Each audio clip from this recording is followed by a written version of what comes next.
Hello guys, welcome back to my channel and welcome back to another unboxing video and quick review na rin about sa Darkflash DX-240 Twister ARGB.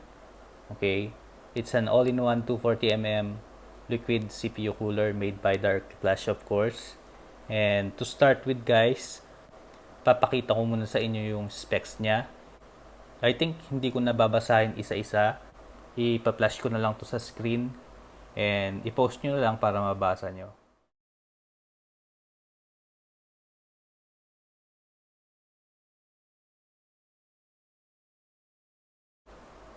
And the good thing with Darkflash guys is very detailed yung information na binigay nila dito sa specs ng AIO nila.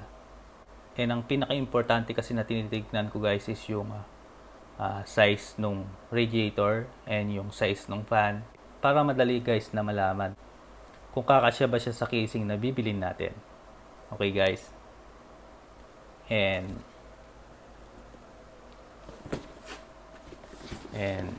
ito nga guys, napakaganda ng pagka-package niya. Hindi siya tinipid. Okay. Unlike dito sa isang CPU cooler ko dito na bisky, medyo yung packaging niya guys is hindi ganun kaganda.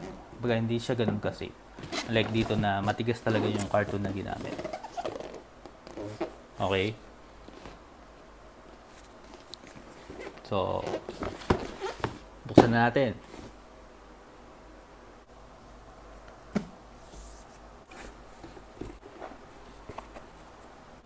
So, kagaya nga guys nung sinabi ko, napakaganda ng packaging niya.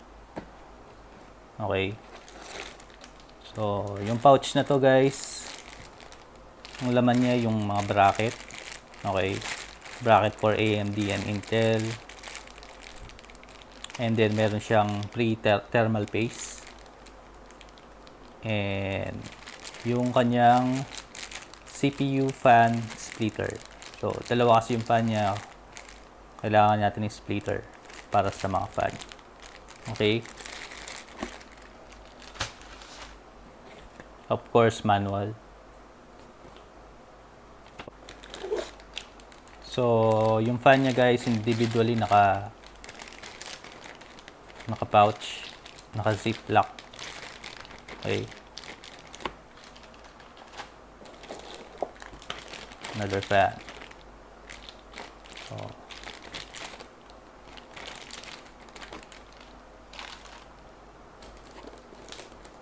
and yung kanyang radiator guys is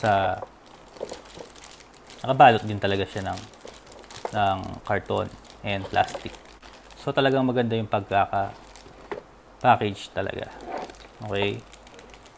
So yung total na laman niya guys sa kahon is 1, 2, 3, 4, and 5. Okay. So guys, magkasama yung radiator and yung pump. Yung pump niya naman guys is nakabalot din ng plastic. And yung kanyang base plate guys is made from copper. Okay, yung plate niya is copper. So hindi siya nickel plated, copper talaga siya. Okay. Actually guys, wala pa tayo nakikita masyadong information sa internet or dito sa YouTube about sa product na to. And hopefully guys, tayo mauna. Okay. Hopefully guys, mauna si Jojitech. Okay. So, ang ganda ng pagkaka-package niya talaga. Very secure.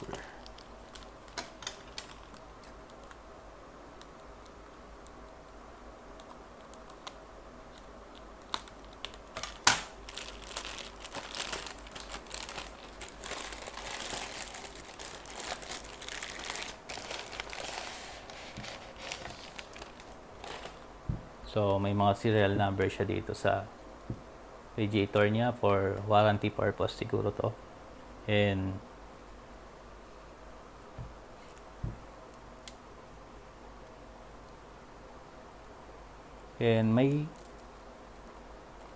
I think meron siyang lead. I'm not sure guys kung para sa refill ng coolant. So, warranty void when removed. Okay? So, pag remove mo yan guys, automatic void yung warranty mo. And then, dito sa kanyang radiator guys is may nakalagay na Darkflash. Okay?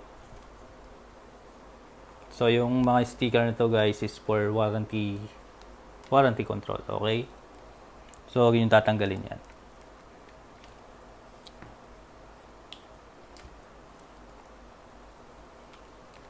So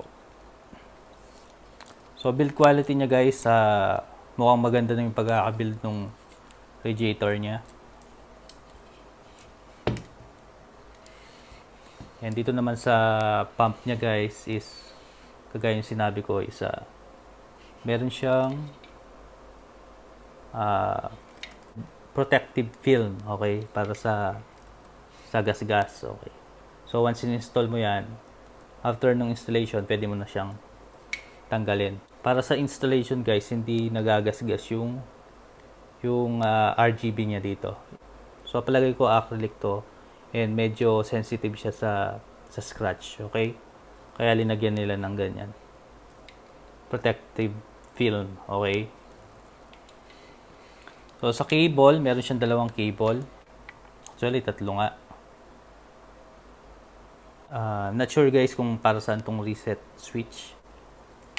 Pero hopefully guys, pag nakapag-build tayo ng rig na gagamitin to, discuss natin tong reset switch cable na to na tinatawag nila. Okay? So guys, itong pump niya is 3-pin. So standard naman guys para sa mga AIO. Okay? So, yung ARGB niya guys is powered by SATA connector.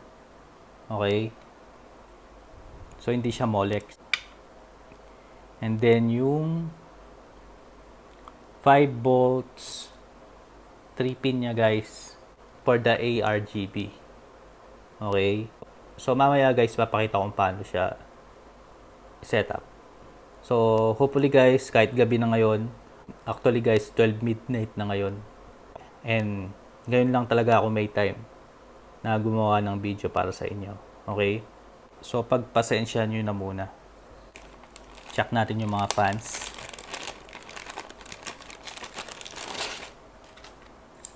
So sa fan, dahil nga black yung variant na open natin is black din yung fan niya. Okay, yung ang tawag dito, yung frame ng fan niya. Okay. And dito naman sa white guys is kung makikita nyo, white yung frame ng fan. Okay. Siguro hindi na natin bubuksan muna to, and sa mga susunod na video na lang kapag ginamit na natin sa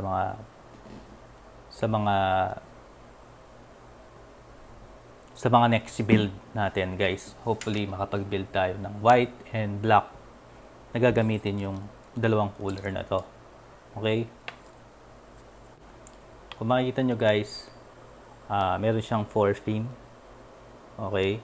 And para sa RGB niya guys is meron siyang 3-pin na 5 volts for the ARGB. Okay? So huwag kayong malito guys kasi meron kasing RGB guys na 4-pin. So hindi para dito 'yon. So 3-pin to na 5 volts. Okay?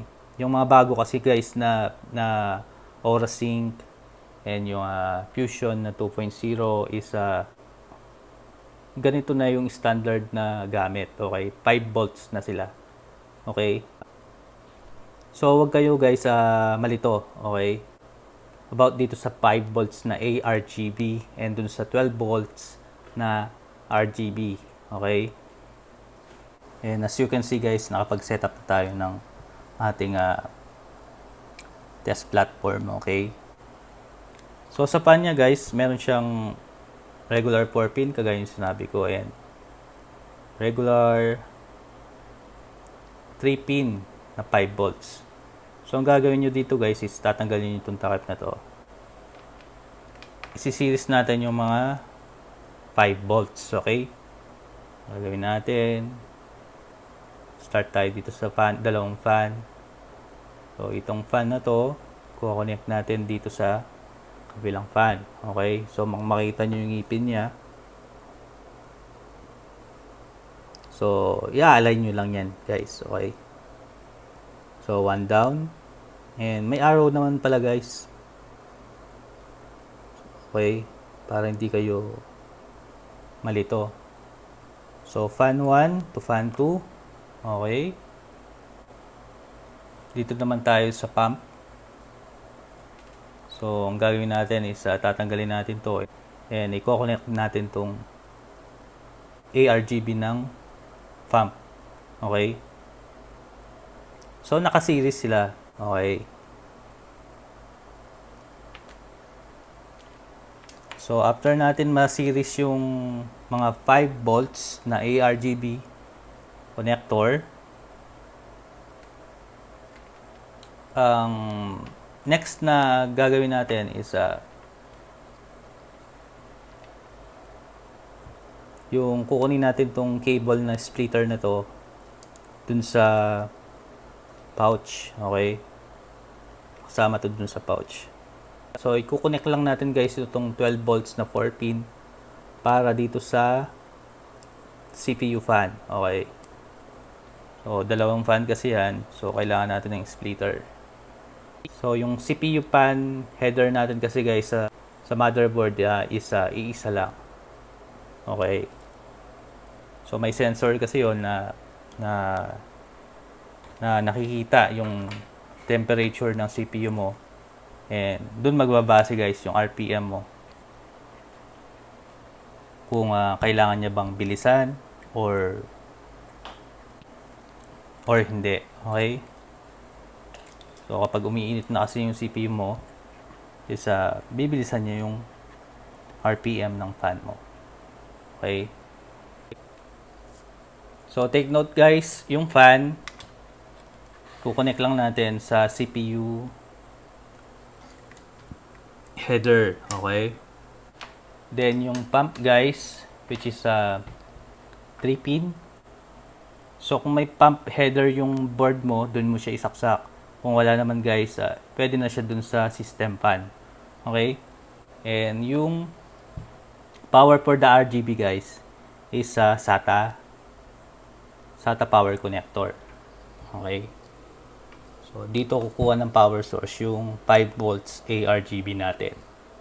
Okay? Kanina guys, nakita ko and nabasa ko dun sa manual is itong reset switch pala na to guys, dito mo ilalagay yung reset button ng case mo para dito mo kokontrolin guys yung mode guys ng fan. Okay? So, kagaya lang guys nung mga ginawa natin sa mga fan like this, yung CF8, meron siyang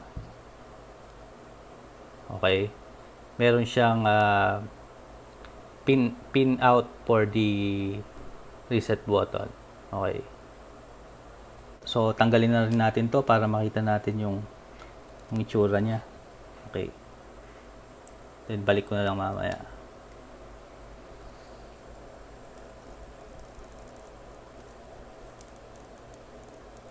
So, actually guys, pag nakatanggal to, ganyan talaga yung itsura niya. So, ganyan lang talaga siya guys. Parang mirror lang siya pag naka-off. Okay? So, protected film niya guys is blue lang. Okay? Akala ko kanina silver. Okay. Talagang ganito talaga yung itsura niya. So, testingin na natin guys. Ito na. Actually guys, rainbow color siya. So, kung makikita nyo guys, not sure kung nakikita nyo talaga. So, maganda talaga siya guys. Okay. So, umaandar naman yung pump.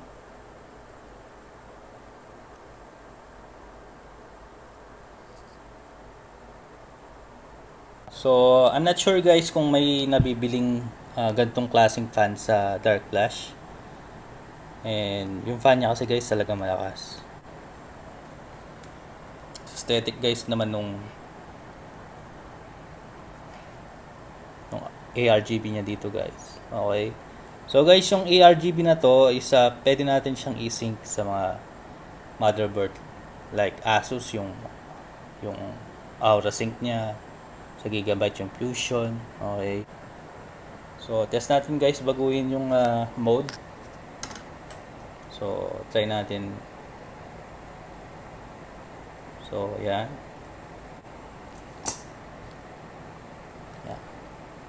So including guys yung sa RGB niya ay dito sa may pump niya guys or sa block niya nagsisync din. So sana ma-setup natin agad to guys para makita rin natin guys yung performance niya, yung cooling performance niya. Okay. And hopefully guys may available na ganitong fans, no? Ganitong klaseng fan na pwede natin i-sync sa kanya. Okay, para talaga guys na solid yung build natin. Okay? Sana meron. Kasi bago pa lang to and yun ang hindi natin sure. Okay? And kagaya ng sinabi ko, wala pa tayong masyadong nakikitang information about sa product na to sa internet and dito sa YouTube. Okay. Napakalinis actually. And yung build quality niya guys is superb din guys para sa presyo niya. Sa price naman guys, retail price nito siguro nasa around 3,500, the lowest maybe, to 4,000 pesos siguro yung pinaka-highest. Kasi nga guys, kalalabas lang and one of these days guys, sigurado may magpo-post niyan sa mga suki nyong store. And I think guys, that's it for this product, and hopefully guys makabuo rin tayo ng rig na ito yung gagamitin. Okay? And kung nagustuhan niyo yung video na to guys, please click the like button, and kung hindi pa kayo subscribe, please click the subscribe button, and hopefully guys nakatulong sa inyo. And kung naghahanap kayo guys ng solid na AIO cooler, abangan nyo to sa market. Napakaganda. I'll see you all guys on my next video.